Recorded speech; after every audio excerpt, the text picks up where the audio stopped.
வணக்கம் நண்பர்களே, நீங்கள் எல்லோரும் நலமாக சந்தோஷமாக இருப்பீங்கன்னு நம்புகிறேன். இன்றைக்கி வீடியோ தீபாவளி ஸ்பெஷல் தாங்க. தீபாவளிக்கு இன்னும் கொஞ்ச நாள் தான் இருக்குது. அதனால் எல்லோரும் என்ன பலகாரம் செய்யலாம் அப்படின்னு யோசிக்க ஆரம்பிச்சிருப்பீங்க.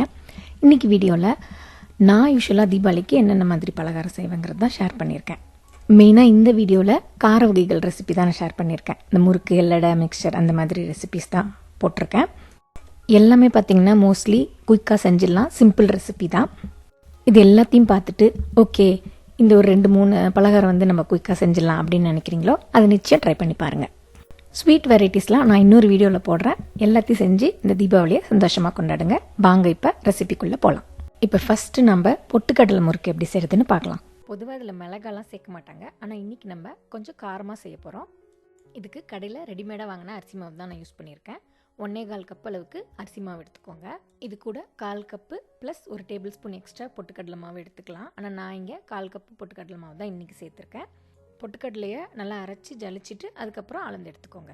இதில் காரத்துக்கு மிளகாத்தூள் யூஸ் பண்ணிங்கன்னா அது முறுக்கோட கலரை மாற்றிடும். அதனால் பச்சை மிளகாவை உங்கள் காரத்துக்கு ஏற்ற அளவு எடுத்து அரைச்சி அதை வடிகட்டி அந்த தண்ணியை வந்து இதில் யூஸ் பண்ண போகிறோம். நான் இங்கே ஒரு 3-4 பச்சை மிளகாவை அரைச்சி அதை வடிகட்டி அந்த தண்ணி எடுத்து வச்சுருக்கேன். இதுதான் இதில் யூஸ் பண்ண போகிறேன். அதே மாதிரி இது கூட நீங்கள் ஓமமோ இல்லை சீரகமோ சேர்த்துக்கலாம். நான் இங்கே 1/4 டீஸ்பூன் அளவுக்கு ஓமம் சேர்த்துக்கிறேன். அடுத்ததாக 1 டேபிள் ஸ்பூன் அளவுக்கு எள்ளு சேர்த்துக்கலாம். வெள்ளை, கருப்பு எந்த எள்ளு வேணாலும் நீங்கள் சேர்த்துக்கலாம். இது கூட இந்த முறுக்குக்கு தேவையான அளவு உப்பு நான் இங்கே ஒரு 1/2 டீஸ்பூன் ஆட் பண்ணிக்கிறேன். இப்போ இது கூட இந்த பச்சை மிளகாவை அரைச்சி வடிகட்டின தண்ணி எடுத்து வச்சுருக்கேன் இல்லையா, அதை சேர்த்துக்கிறேன். அடுத்து 1 டேபிள் ஸ்பூன் பட்டர் இந்த மாதிரி உருக்கிட்டோ இல்லைனா ரூம் டெம்பரேச்சர்லேயோ சேர்த்துக்கோங்க. பட்டருக்கு பதிலாக நீங்கள் சூடான எண்ணெய் கூட 1 டேபிள் ஸ்பூன் அளவு சேர்த்துக்கலாம். இது எல்லாத்தையும் சேர்த்து நல்லா இந்த மாதிரி மிக்ஸ் பண்ணிக்கோங்க. அப்படியே இது கூட 1/4 டீஸ்பூன் பெருங்காயம் சேர்த்து கலந்துக்கோங்க. பட்டர் சேர்த்து நல்லா இந்த மாதிரி கலந்ததுக்கப்புறம் இது கூட கொஞ்சம் கொஞ்சமாக தண்ணி சேர்த்து நம்ம இந்த முறுக்கு மாவு பதத்துக்கு சாஃப்டாக நல்லா பிசைஞ்சுக்கோங்க. இந்த மாதிரி பலகாரம் செய்யும்போது எப்பயுமே தண்ணி ஒரேடியாக ஊற்றிடக்கூடாது. மாவு வந்து பிசைய தான் தேவையான அளவு கொஞ்சம் கொஞ்சமாக தண்ணி சேர்க்கணும். மாவு ரொம்ப தண்ணியாவோ கெட்டியாவோ இல்லாமல் இந்த அளவுக்கு சாஃப்டாக இதை பிசைஞ்சுக்கோங்க. நமக்கு இப்போது பொட்டுக்கடலை முறுக்குக்கான மாவு ரெடி ஆகிடுச்சு. இப்போ இதை முறுக்கச்சில் போட்டு பிழிஞ்சு நம்ம ஃப்ரை பண்ணி எடுத்துக்கலாம். ஸ்டார் அச்சோ இல்லைனா ரவுண்ட் அச்சோ உங்களுக்கு விருப்பமான எது வேணால் நீங்கள் யூஸ் பண்ணிக்கலாம். அச்சில் இது மாதிரி முக்கால் அளவுக்கு மாவு ஃபில் பண்ணிவிட்டு நீங்கள் டைரெக்டாக எண்ணெயில் முறுக்கா பிழிஞ்சு ஃப்ரை பண்ணிக்கிட்டாலும் ஓகே.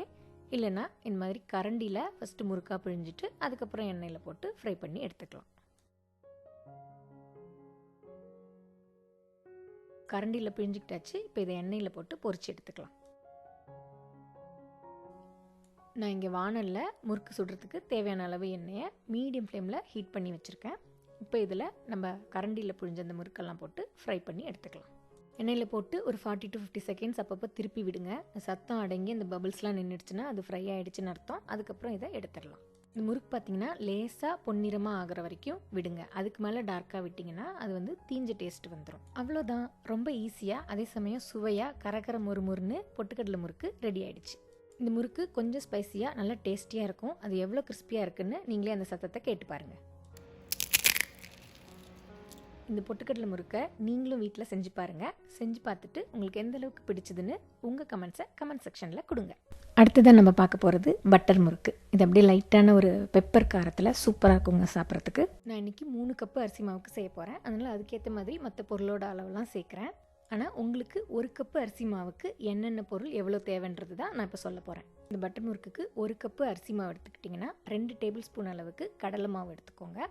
அதே மாதிரி 2 டேபிள் ஸ்பூன் அளவுக்கு பொட்டுக்கடலை மாவு எடுத்துக்கோங்க. பொட்டுக்கடலையை அரைச்சி ஜலிச்சிட்டு அதுக்கப்புறம் 2 டேபிள் ஸ்பூன் அளந்து எடுத்துக்கோங்க. அடுத்து இது கூட 1 டீஸ்பூன் சீரகம், 1 டேபிள் ஸ்பூன் எள்ளு நீங்கள் கருப்பு வெள்ளை எது வேணால் சேர்த்துக்கலாம். அப்புறம் 1 டீஸ்பூன் பெப்பர் பவுடர். இந்த பெப்பர் பவுடர் வந்து ரொம்ப நைஸாக ஃபைன் பவுடராக இருக்க வேண்டாம். இந்த மாதிரி கொரப்பாக அரைச்சி எடுத்துக்கோங்க. அடுத்ததாக இது கூட 2 டேபிள் ஸ்பூன் அளவுக்கு ரூம் டெம்பரேச்சரில் நல்லா சாஃப்டாக இருக்கிற பட்டரை பார்த்து சேர்த்துக்கோங்க. அடுத்ததாக இந்த முறுக்குக்கு தேவையான அளவு உப்பு நான் வந்து ஒரு 1/2 டீஸ்பூன் எடுத்திருக்கேன். நான் தண்ணியில் சேர்த்து தான் ஆட் பண்ண போகிறேன். நம்ம இந்த பட்டர் மாவு இது எல்லாத்தையும் சேர்த்து நல்லா மிக்ஸ் பண்ணிக்கலாம். தண்ணி சேர்த்து பிசைறதுக்கு முன்னாடி இந்த பட்டரை மாவையும் நல்லா இந்த மாதிரி கலந்துக்கோங்க. பட்டரை மாவையும் நல்லா கலந்துக்கிட்டாச்சு. இப்போ முறுக்கு பிசைறதுக்கு தேவையான அளவு தண்ணி எடுத்துக்கலாம். அந்த தண்ணியில் நம்ம எடுத்து வச்சுருக்க அந்த உப்பை சேர்த்து நல்லா கரைச்சிக்கலாம். மாதிரி கலந்துட்டு அப்புறம் தண்ணியை கொஞ்சம் கொஞ்சமாக சேர்த்து மாவு பிசைஞ்சிக்கலாம். இப்போ தண்ணியை கொஞ்சம் கொஞ்சமாக சேர்த்து முறுக்கு புழியறதுக்கு தேவையான பதத்தில் இந்த மாவை வந்து சாஃப்டாக பிசைஞ்சிக்கோங்க. இந்த மாவு கூட 1/4 டீஸ்பூன் பெருங்காயமும் சேர்த்து கலந்துக்கோங்க. அது சேர்க்குற வீடியோ எப்படியோ கட்டாக இருக்குது, ஆனால் நீங்கள் பெருங்காயமும் சேர்த்து கலந்துக்கோங்க. ரொம்ப தண்ணியாக இல்லாமல் இந்த அளவுக்கு சாஃப்டாக அந்த மாவை பிசைஞ்சிக்கோங்க. நமக்கு தேவையான பட்டர் முறுக்கு மாவு ரெடி ஆகிடுச்சு. இப்போ இதை அச்சில் போட்டு பிழிஞ்சு எடுத்துக்கலாம். நான் இந்த 3 ஸ்டார் தட்டு தான் யூஸ் பண்ண போகிறேன். இப்போ இதை இந்த அச்சில் வச்சுக்கலாம். வச்சுட்டு 3/4 அளவுக்கு மாவை வந்து அச்சில் ஃபில் பண்ணிக்கலாம். மாவு ஃபில் பண்ணிவிட்டு நீங்கள் ஜல்லிக்கரண்டியில் முறுக்கு மாதிரி பிழிஞ்சிட்டு அதுக்கப்புறம் எண்ணெயில் போட்டு ஃப்ரை பண்ணி எடுத்துக்கலாம். இல்லைனா டைரெக்டாக எண்ணெயில் பிழிஞ்சு ஃப்ரை பண்ணி எடுத்துக்கலாம். நான் இன்றைக்கி டைரெக்டாகவே எண்ணெயில் பிழிஞ்சு ஃப்ரை பண்ணிக்க போகிறேன். நான் இங்கே முறுக்கு ஃப்ரை பண்ணுறதுக்கு தேவையான அளவு எண்ணெயை கடாயில் ஊற்றி மீடியம் ஃப்ளேமில் ஹீட் பண்ணி வச்சுருக்கேன். இப்போ இதில் நான் டைரெக்டாகவே இந்த முறுக்கை வந்து பிழிஞ்சிக்க போகிறேன். இதுமாதிரி டைரெக்டாக எண்ணெயில் பிழிஞ்சு விட்டிங்கன்னா அது ஃப்ரை ஆக ஆரம்பிக்கும் போது கையில் வந்து அனல் அடிக்கும். ஸோ அதனால் கேர்ஃபுல்லாக பண்ணுங்கள். ஒருவேளை இந்த மாதிரி டைரெக்டாக பண்ணுறது கஷ்டமாக இருந்துச்சுன்னா நீங்கள் தனியாக கரண்டியில் பிழிஞ்சிட்டு அதுக்கப்புறம் எண்ணெயில் போட்டு ஃப்ரை பண்ணி எடுத்துக்கோங்க.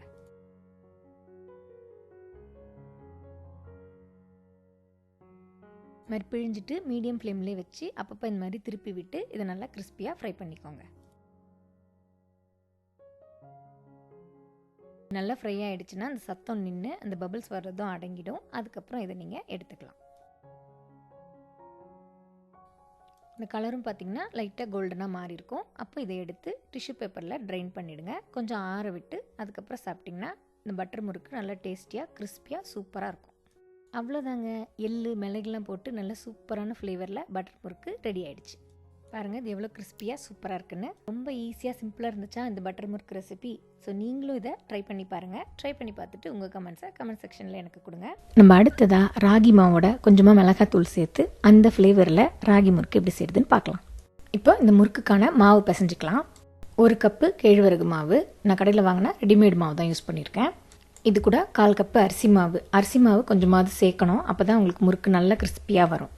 அடுத்து 1/4 கப்பு பொட்டுக்கடலை மாவு. பொட்டுக்கடலையை அரைச்சிட்டு ஜலிச்சிட்டு அதுலேருந்து 1/4 கப் அளவுக்கு எடுத்துக்கோங்க.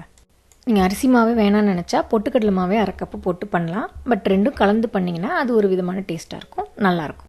அடுத்து 1 table spoon red chilli powder, 1/4 teaspoon garam masala. நம்ம ராகி மாவில் பண்ணுறதால அதுக்கு கொஞ்சம் காரமும் லைட்டாக ஃப்ளேவர் கொடுக்கறதுக்காகவும் இது ரெண்டையும் ஆட் பண்ணிக்கோங்க. அடுத்து இது கூட 1 டேபிள் ஸ்பூன் எள்ளு, 1 டீஸ்பூன் சீரகம். இது கூட ஓமம் வேணும்னாலும் நீங்கள் ஒரு 1/4 டீஸ்பூன் சேர்த்துக்கலாம், நம்ம இஷ்டம்தான் அது. அப்புறம் முறுக்குக்கு தேவையான அளவு உப்பு நான் ஒரு 1/4 டீஸ்பூன் சேர்த்துக்கிறேன். சேர்த்து இது எல்லாத்தையும் நல்லா மிக்ஸ் பண்ணிக்கோங்க. இது எல்லாத்தையும் நல்லா மிக்ஸ் பண்ணதுக்கப்புறம் இது கூட 1 டேபிள் ஸ்பூன் அளவுக்கு பட்டர் சேர்த்து அதையும் நல்லா மிக்ஸ் பண்ணிவிடுங்க. பட்டர் வேணாம்னு நினச்சிங்கன்னா நீங்கள் 1 டேபிள் ஸ்பூன் சூடான எண்ணெய் கூட சேர்த்து கலந்துக்கலாம். பட்டர் சேர்த்து நல்லா இது மாதிரி மிக்ஸ் பண்ணிவிட்டு இப்போ இதை முறுக்கு மாவு பதத்துக்கு பிசைஞ்சிக்கலாம். தண்ணி கொஞ்சம் கொஞ்சமாக சேர்த்து நல்லா சாஃப்டான மாவாக இதை பிசைஞ்சிக்கோங்க. பிசையும் போதே இந்த மாவை கொஞ்சம் டேஸ்ட் பண்ணிவிட்டு ஒருவேளை உப்பு தேவைப்பட்டுச்சுன்னா அதுக்கேற்ற மாதிரி கலந்துக்கோங்க. மாவு ரொம்ப தண்ணியாவோ இல்லைனா ரொம்ப கெட்டியாவோ பிசையாமல் இந்த அளவுக்கு சாஃப்டாக இருக்கிற மாதிரி பார்த்துக்கோங்க. ராகி முறுக்குக்கு மாவு ரெடி பண்ணியாச்சு. இப்போ இதை முறுக்கு அச்சில் போட்டு பிழிஞ்சி சுட்டு எடுத்துக்கலாம். நான் இந்த 1 ஸ்டார் அச்சு தான் யூஸ் பண்ண போகிறேன். நீங்கள் உங்கள் இஷ்டப்படி எந்த அச்சில் வேணாலும் போட்டுக்கலாம். இதில் 3/4 அளவுக்கு நம்ம ரெடி பண்ண இந்த மாவை ஃபில் பண்ணிக்கலாம். இப்போது ஃபில் பண்ணிவிட்டு நம்ம டைரெக்டாக எண்ணெயிலே பிழிஞ்சு விட்டுக்கலாம். இல்லைனா ஒரு ஜல்லி கரண்டியை திருப்பி வச்சுட்டு அதில் வந்து முறுக்கு மாதிரி பிழிஞ்சிட்டு அப்புறம் எண்ணெயில் விட்டுக்கலாம்.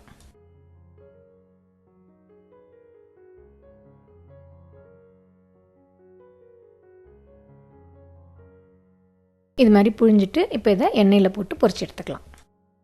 நான் இங்கே கடாயில் முறுக்கு சுடுறதுக்கு தேவையான அளவு எண்ணெயை மீடியம் ஃப்ளேமில் ஹீட் பண்ணி வச்சுருக்கேன். இதில் நம்ம பிழிஞ்சு வச்சுருக்க முறுக்கெல்லாம் சேர்த்து நல்லா கிறிஸ்பியாக பொரிச்சு எடுத்துக்கலாம். மீடியம் ஃப்ளேம்லேயே வச்சு இதை ஃப்ரை பண்ணிக்கோங்க. அது நல்லா ஃப்ரை ஆகி அந்த பபிள்ஸ்லாம் அடங்கி வரும். அப்போ இதை எடுத்துடலாம். பார்த்திங்கன்னா இது நல்லா ஃப்ரை ஆகி அந்த பபிள்ஸ் வரதெல்லாம் நின்றுடுச்சு. இப்போ இதை எடுத்து ஒரு டிஷ்யூ பேப்பரில் ட்ரைன் பண்ணிவிடுங்க. இந்த எக்ஸஸ் ஆயிலெலாம் ட்ரைன் ஆகிடும். அப்புறம் இதை ஆறுனதுக்கப்புறம் சாப்பிட்டிங்கன்னா நல்லா டேஸ்டியாக க்ரன்ச்சியாக இருக்கும். இந்த ராகி முறுக்கு ரெசிபி உங்களுக்கு பிடிச்சிருந்ததா? எங்கள் வீட்டில் எல்லாருக்கும் ரொம்ப சூப்பராக பிடிச்சிருந்தது. நீங்களும் இதை ட்ரை பண்ணி பார்த்துட்டு உங்களுக்கு எந்த அளவுக்கு பிடிச்சதுன்னு கமெண்ட் செக்ஷனில் உங்கள் கமெண்ட்ஸை கொடுங்க. அடுத்தது கார முறுக்கு எப்படி செய்கிறதுன்னு பார்க்கலாம். இந்த ஸ்பைசி முறுக்கு ரொம்ப சிம்பிள் தான், குயிக்காக பண்ணிடலாம்.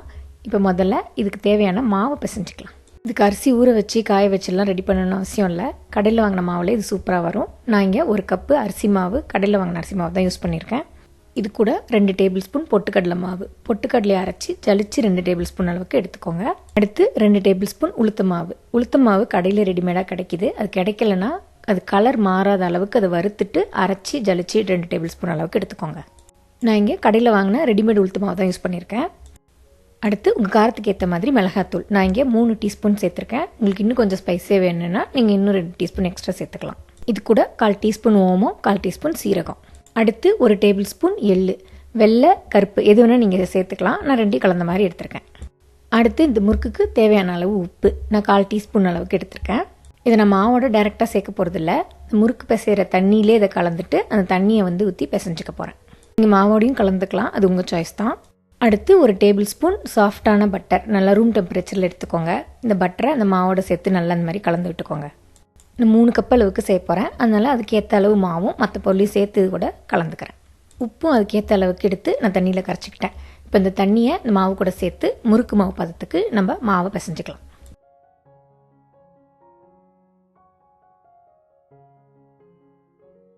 இந்த அளவு சாஃப்டாக இதை பிசைஞ்சிக்கோங்க. ரொம்ப தண்ணியாக ஆகிடுச்சுனாலும் எண்ணெய் குடிக்கும். கொஞ்சம் ஹார்டாக இருந்ததுன்னா அச்சுலேருந்து உங்களுக்கு புழியறதுக்கு கஷ்டமாக இருக்கும். அதனால் அதுக்கேற்ற அளவுக்கு தண்ணி சேர்த்து பிசைஞ்சிக்கோங்க. மாவு ரெடி ஆகிடுச்சு. நம்ம இப்போ அச்சில் போட்டு புழிஞ்சிக்கலாம். நான் அந்த 3 கண் இருக்கிற அச்சு தான் யூஸ் பண்ணுறேன். இப்போ இதில் 3/4 அளவுக்கு இந்த மாவை எடுத்து ஃபில் பண்ணிக்கலாம். மாவு ஃபில் பண்ணிவிட்டு டைரெக்டாக நம்ம எண்ணெயில் முறுக்காக பிழிஞ்சிக்கலாம். இல்லைனா தோசை கரண்டி இல்லைனா ஜல்லிக்கரண்டி திருப்பி வச்சுட்டு அதில் ஃபஸ்ட்டு முறுக்கு மாதிரி பிழிஞ்சிட்டு அதுக்கப்புறம் அதை எண்ணெயில் விடலாம். டைரெக்டாக எண்ணெயில் பிழிஞ்சால் அந்த எண்ணெயோட அனல் அடிக்கும். அதனால் ஃபஸ்ட் டைம் பண்ணுறவங்க இந்த மாதிரி கரண்டியில் பிழிஞ்சு வச்சுட்டு அப்புறம் இதை எண்ணெயில் விடுங்க. நான் இங்கே முறுக்கு சுடுறதுக்கு தேவையான அளவு எண்ணெயை கடையில் ஊற்றி மீடியம் ஃப்ளேமில் ஹீட் பண்ணி வச்சுருக்கேன். இப்போ இதில் கரண்டியில் பிழிஞ்சு வச்சுருக்க எல்லா முறுக்கையும் போட்டுக்கலாம். எல்லா முறுக்கையும் போட்டு நல்லா மீடியம் ஃப்ளேம்லேயே வச்சு இதை நல்லா கிறிஸ்பியாக ஃப்ரை பண்ணி எடுத்துக்கோங்க. இது நல்லா ஃப்ரை ஆகிடுச்சு. அந்த பபிள்ஸ் வரதெல்லாம் நின்றுடுச்சு. இப்போ இதை எடுத்துடலாம். எடுத்துகிட்டு ஒரு டிஷ்யூ பேப்பரில் போட்டால் கொஞ்சம் எக்ஸஸாக இருக்க ஆயிலெலாம் அதில் ட்ரைன் ஆகிடும். இந்த முறுக்கு ஒயிட் கலரில் இருக்காது. உங்களுக்கு நம்ம ரெட் சில்லி பவுடர் ஆட் பண்ணதால் கொஞ்சம் ரெட்டிஷாக இருக்கும். அவ்வளோதான், நல்ல கிறிஸ்பியாக டேஸ்டியான ஸ்பைசி முறுக்கு ரெடி ஆகிடுச்சு.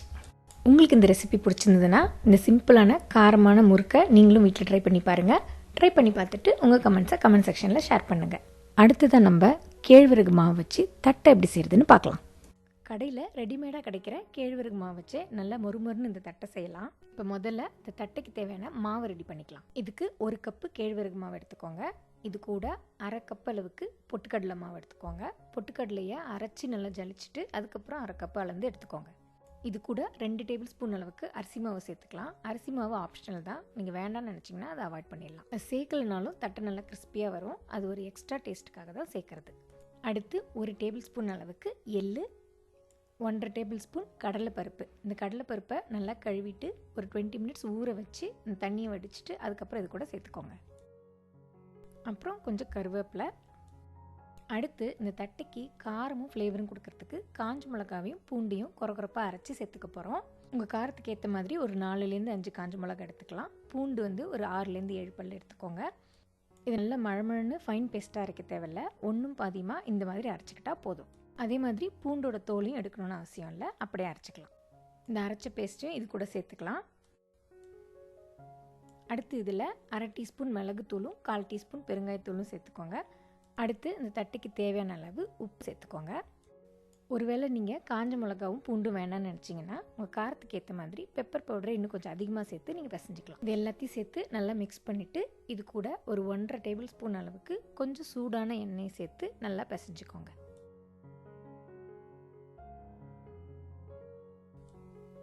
சூடான எண்ணெய் சேர்த்து நல்லா கலந்து விட்டதுக்கப்புறம் இது கூட தேவையான அளவு தண்ணியை கொஞ்சம் கொஞ்சமாக சேர்த்து தட்டை தட்டுறதுக்கு ஏற்ற மாதிரி சாஃப்டான மாவாக பிசைஞ்சிக்கோங்க.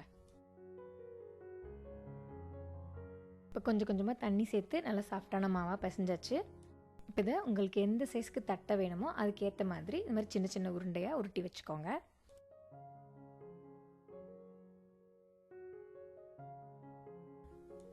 இது மாதிரி சின்ன சின்ன உருண்டைகளை உருட்டிட்டு இதை ஒரு துணி போட்டு கவர் பண்ணிவிடுங்க. அப்போ தான் அது காயாமல் இருக்கும்.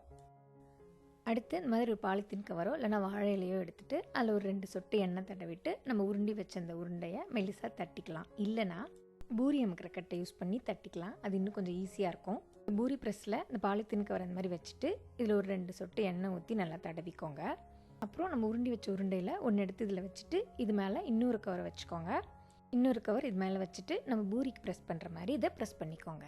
ஆனால் நமக்கு பூரி அளவுக்கு பெருசாக தேவையில்ல. அதே மாதிரி எடுத்துக்கிட்ட மாவோட அளவுக்கு ஏற்ற மாதிரி கொஞ்சம் லேசாக ப்ரெஸ் பண்ணிக்கோங்க.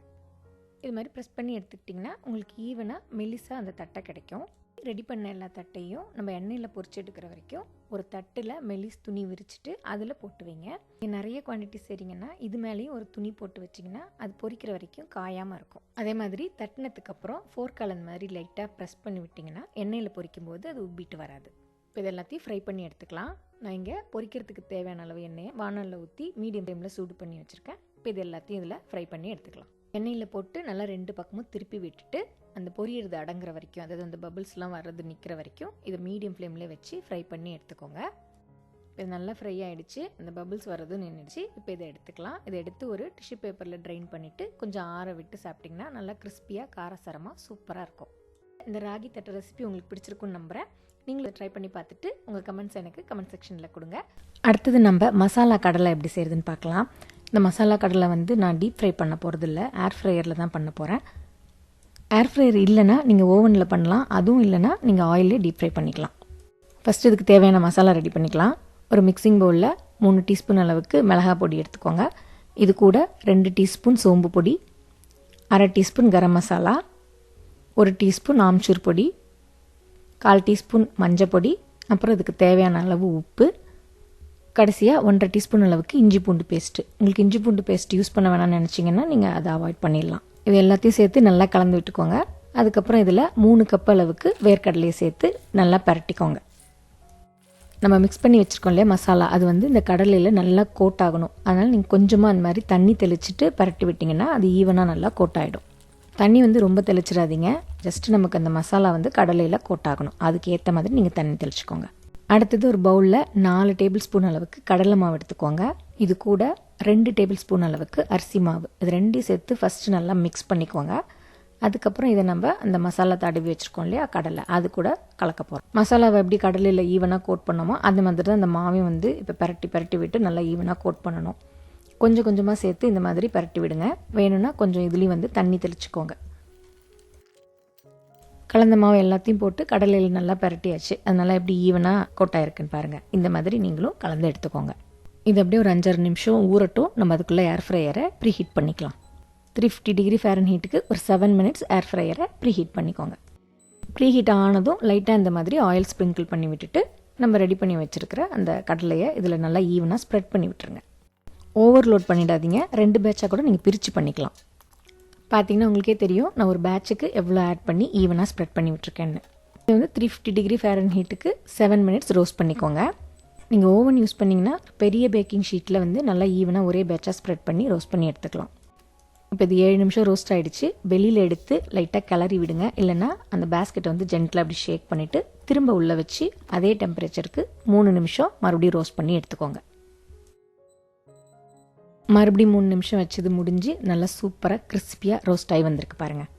அவ்வளோதாங்க, குயிக்காக ஈஸியாக ஆயிலில் டீப் ஃப்ரை பண்ணாமலேயே நல்ல டேஸ்டியான ஹெல்த்தியான மசாலா பீனட்டு ரெடி ஆகிடுச்சு பாருங்கள். சட்டுன்னு ஒரு 1/2 மணி நேரத்தில் முடிச்சிடலாம். அது மட்டும் இல்லை, பக்கத்துலேயே நின்று பார்த்துட்ருக்கணுன்ற அவசியமும் இல்லை. நிச்சயம் நீங்கள் இந்த தீபாவளிக்கு இந்த ஸ்நாக்கை ட்ரை பண்ணி பாருங்கள். ட்ரை பண்ணி பார்த்துட்டு எப்படி இருந்ததுன்னு உங்கள் கமெண்ட்ஸை கமெண்ட் செக்ஷனில் கொடுங்க. அடுத்தது மிக்சர் ரெசிபி. மிக்சர் இல்லாமல் தீபாவளியா? ரைட்டு தானே. இன்றைக்கி நம்ம ராகி மாவு வச்சு தான் மிக்சர் எப்படி செய்கிறதுன்னு பார்க்க போகிறோம். யூஸ்வலாக செய்கிற மிக்சரை விட கொஞ்சம் டிஃப்ரெண்ட்டாகவும் அதே சமயம் நல்லா டேஸ்டியாகவும் இருக்கும்.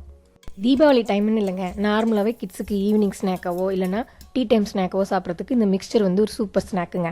இந்த மிக்சரில் பூந்தி சேவு கூட நம்ம வேர்க்கடலை, அவல், தட்டைப்பயிறு, பச்சைப்பயிறு இதெல்லாம் சேர்க்க போகிறோம். அதுக்கு ஒரு ப்ரெப் ஒர்க்கு பண்ணிக்கணும். இதுக்கு முதல்ல 1/2 கப் அளவுக்கு முழு பச்சைப்பயிறு, அதே அளவுக்கு முழு தட்டைப்பயிறு, இது ரெண்டையும் எடுத்து நல்லா கழுவிட்டு ஊற வச்சுக்கோங்க.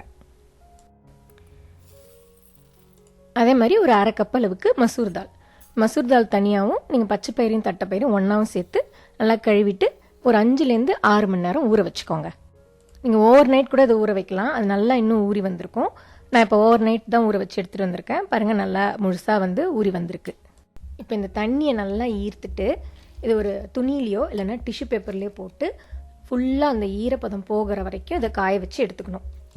ஏன்னா கொஞ்சம் ஈரப்பதம் இருந்தாலும் நீங்கள் எண்ணெயில் போட்டு ஃப்ரை பண்ணும்போது வெடிக்கிறதுக்கு வாய்ப்பு இருக்குது. அதனால் இதை நல்லா அந்த ஈரப்பதம் போக காய வச்சு எடுத்துக்கோங்க. வேணும்னா நீங்கள் வெளியில் வச்சு கொஞ்சம் வெயில் வர மாதிரி, அதாவது லைட் ஷேடில் கூட வச்சு காய வச்சு எடுத்துக்கலாம்.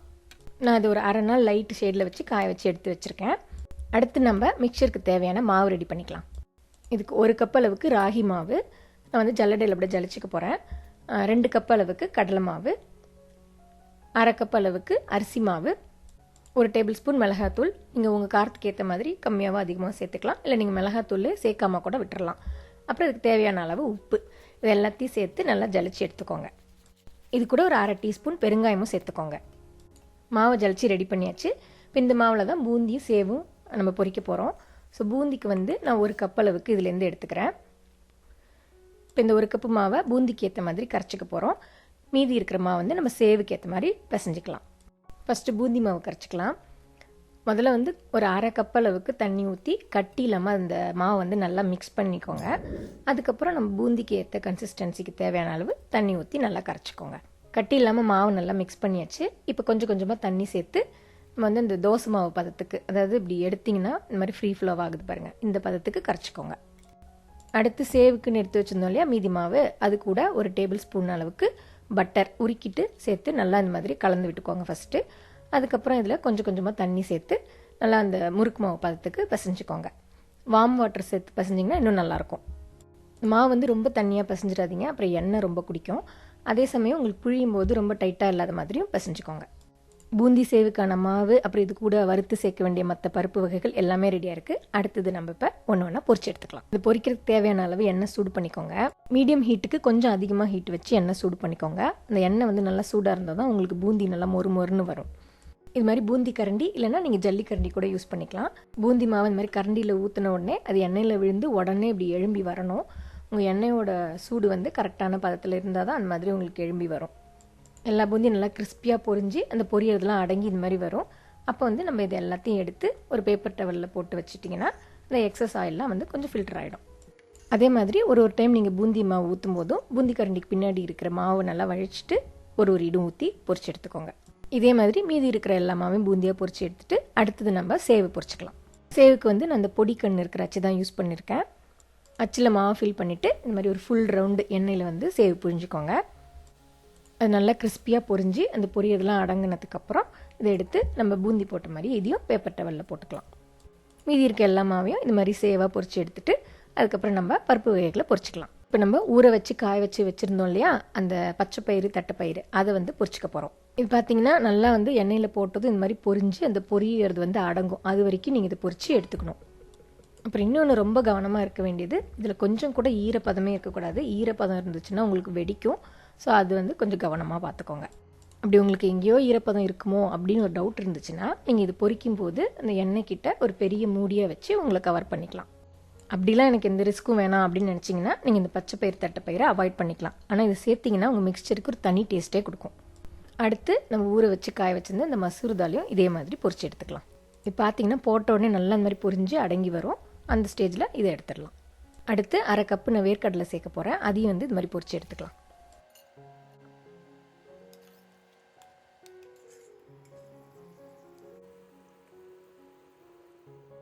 இப்போ ஒரு அரை கப் அளவுக்கு பொட்டுக்கடலை வறுத்துக்கலாம். இந்த வேர்க்கடலை, பொட்டுக்கடலை, அப்புறம் இந்த பச்சைப்பயிறு இதெல்லாமே வந்து உங்கள் சாய்ஸ் தான். உங்களுக்கு எது பிடிக்குமோ அதை மட்டும் நீங்கள் வறுத்து இந்த மிக்சரோட ஆட் பண்ணிக்கலாம். பொட்டுக்கடலையும் பொரிச்சாச்சு. அடுத்தது வந்து அரை கப்பு அவல் சேர்க்க போகிறேன். உங்கள் மிக்சரில் வந்து அவல் சேர்க்க போகிறீங்க அப்படின்னா இந்த பருப்பு வகைகள் எல்லாம் பொரித்து எல்லாம் முடிச்சதுக்கப்புறம் கடைசியாக அவலில் பொரிச்சிக்கோங்க. ஏன்னா அவல் பொரிக்கும் போது மாவு மாதிரி கொஞ்சம் எண்ணெயில் தங்கும். அதனால் நீங்கள் ஃபஸ்ட்டே அவல் பொரிச்சிட்டிங்கன்னா அந்த மாவு எண்ணெயில் கருகிட்டே வரும். அது மற்றது பொரிக்கும் போது அதோட டேஸ்ட்டே மாற்றிடும். அவளும் பார்த்தீங்கன்னா போட்ட உடனே நல்லா இந்த மாதிரி பொரிஞ்சு எழும்பி வரும். அவளும் பொரிச்சு எடுத்தாச்சு. இப்போ வந்து ஒரு சூப்பரான ஃப்ளேவர் கொடுக்கறதுக்காக ஒரு 4-5 பூண்டு லேசாக தட்டிட்டு அதையும் பொரிச்சு எடுத்துக்கோங்க. பூண்டு ஆப்ஷனல் தான், நீங்கள் விருப்பப்பட்டால் சேர்த்துக்கலாம். ஆனால் பூண்டு பொரிச்சு போட்டிங்கன்னா உங்கள் மிக்சருக்கு ஒரு தனி ஃப்ளேவரே கொடுக்கும். அப்புறம் கடைசியாக ஒரு 2-3 கொத்து கருவேப்பிலை, அதையும் வந்து இது மாதிரி பொரிச்சு எடுத்துக்கோங்க. நம்ம ராகி மிக்சருக்கு தேவையான எல்லாமே பொரிச்சு எடுத்தாச்சு. இப்போ எல்லாத்தையும் ஒன்றா சேர்த்து கலந்துக்கலாம். கொஞ்சம் பெரிய கடாய் மாதிரி எடுத்துக்கோங்க. அதில் நம்ம பொரிச்ச அந்த வேர்க்கடலை, அவல், அந்த பயிர் வகைகள் இது எல்லாத்தையும் சேர்த்து இதுக்கு தேவையான அளவு உப்பு ஒரு டீஸ்பூன், அப்புறம் இதுக்கு தேவையான இந்த காரத்துக்காக மிளகாய்த்தூள் 1 டீஸ்பூன், இதை ஃபஸ்ட்டு சேர்த்து நல்லா இதை கலந்து விட்டுக்கோங்க. அப்புறம் இது கூட நம்ம பொரிச்சு வச்சுருந்த அந்த பூந்தி, சேவு, அப்புறம் பூண்டு, கருவேப்பிலை இது எல்லாத்தையும் சேர்த்து நல்லா மிக்ஸ் பண்ணி விட்டுருங்க.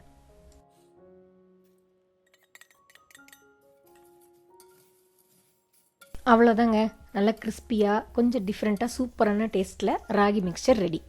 இந்த தீபாவளிக்கு நீங்களும் இந்த மாதிரி ராகி மிக்சர் செஞ்சு அசத்துங்க. என்ன நண்பர்களே, இன்றைக்கி நீங்கள் வீடியோவில் பார்த்த இந்த பலகார ரெசிபிஸ்லாம் உங்களுக்கு பிடிச்சிருந்ததா? இதில் உங்களுக்கு எது கம்ஃபர்டபுளாக இருக்குன்னு நினைக்கிறீங்களோ அந்த பலகாரம் எல்லாம் செஞ்சு இந்த தீபாவளியை ஸ்வீட்டாக சேஃபாக கொண்டாடுங்க. உங்கள் எல்லாருக்கும் இனிய தீபாவளி நல்வாழ்த்துகள். அப்புறம் மறந்துடாமல் இந்த வீடியோக்கு ஒரு லைக் போட்டுட்டு உங்கள் ஃப்ரெண்ட்ஸ்க்கும் ஷேர் பண்ணுங்கள். அவங்களும் இதில் இருக்க ரெசிபிஸை ட்ரை பண்ணி பார்ப்பாங்க. இன்னொரு வீடியோவில் பார்க்கலாம்.